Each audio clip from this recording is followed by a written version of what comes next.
Què hauria passat si ho hagués intentat?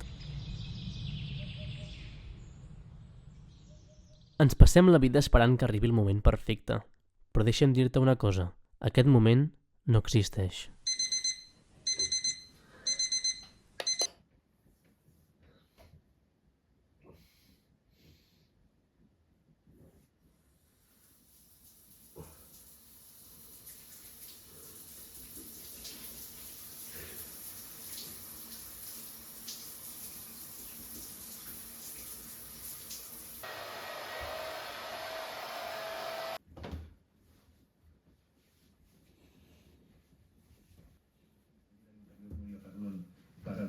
Per una mica fer un repàs de la situació en general a tot Catalunya.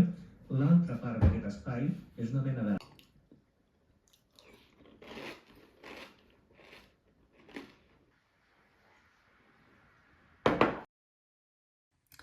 Em dic Guillem, tinc 25 anys i et seré sincer.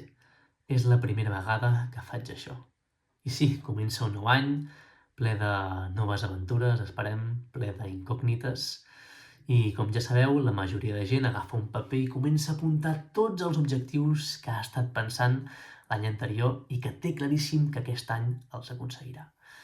Però jo no sé per què mai he sigut d'aquests. Sempre he pensat que un objectiu, si el tens, doncs no has d'esperar el primer dia de l'any per començar-lo a fer.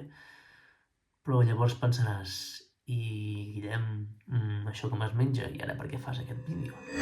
Doncs la resposta és molt senzilla. Estic cagat. Per què?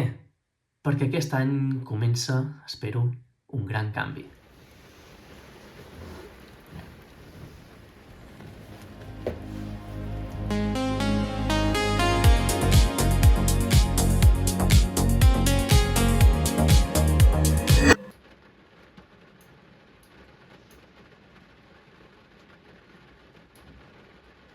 Canviar, com bé sabràs, mai ha sigut fàcil.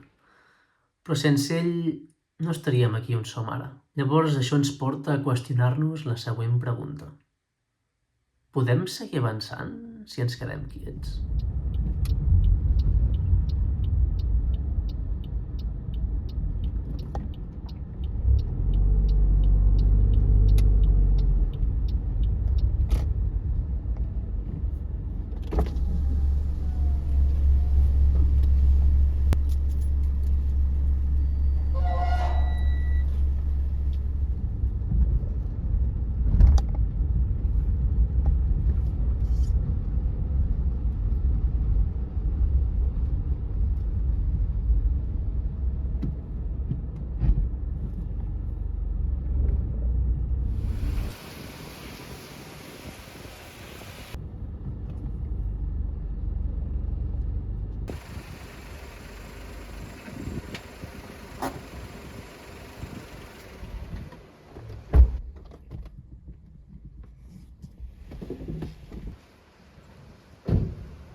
Actualment em trobo com a professor de cicles d'enginyeria informàtica, però no sempre ha sigut així. Jo he estat treballant 5 anys remotament en una empresa, però vaig marxar. Per què? Perquè el jefe no em deixava anar a treballar fora de Catalunya.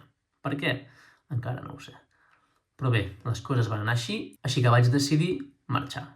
I me'n vaig anar a fer una volta per Àsia amb alguns dels meus amics. Un brindis, chavales. Buah, un champán, ¿no? ¿Brindis?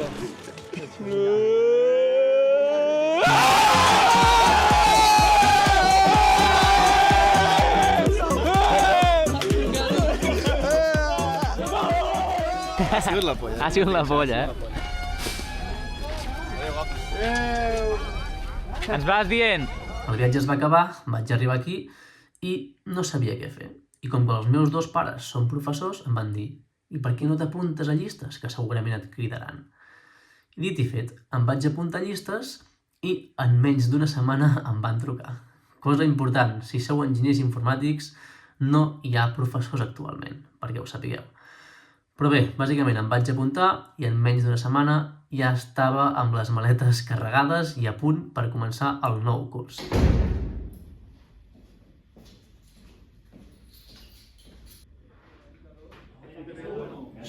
Va, que avui toca explicar-vos el nou tema, que és introducció a Windows. Ja veureu que és superfàcil, perquè tot el que us comentaré segur 100%. Els últims mesos he estat llegint moltes coses de psicologia, del cervell, de ventes, i me n'he adonat que és una cosa que em fascina bastant. Intentar entendre com funciona el nostre cervell. Per què fem X coses, per què seguim tendències, per què les canviem, tot això em fascina. Llavors, he estat apuntant-me a diferents cursos, etc. Avui ens toca aquest tema, motivació, què mobilitza el consumidor. Crec que tots coneixem el terme motivació, però no estic segur que té un rerefons molt més ampli i complex del que pensem. Jo, sincerament, no conec gaire més del que coneixes tu segurament de motivació. Només sé que hi ha 2 tipus de motivacions, la intrínseca i l'extrínseca. La intrínseca... Però bé, ja us dic que no sóc gaire expert. Llavors tocarà aprendre. O sigui que ara estarem una estona aquí estudiant, ens veiem després. Nois, noies, el vídeo s'acaba aquí. I si el que estàs pensant, això és tot? No hi ha un gran final?